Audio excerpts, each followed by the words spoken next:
Hi guys, good morning.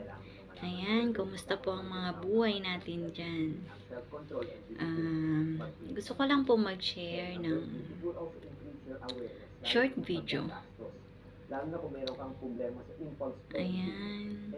So, tungkol po ito sa motivational at positive vibes. Ayan.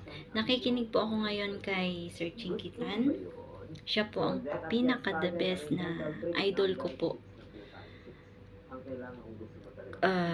As a coach, wealth coach. Ayan, kung makikinig ka sa mga payo niya, madadala ka talaga. Ako po, ayan, lahat naman po tayo may mga utang.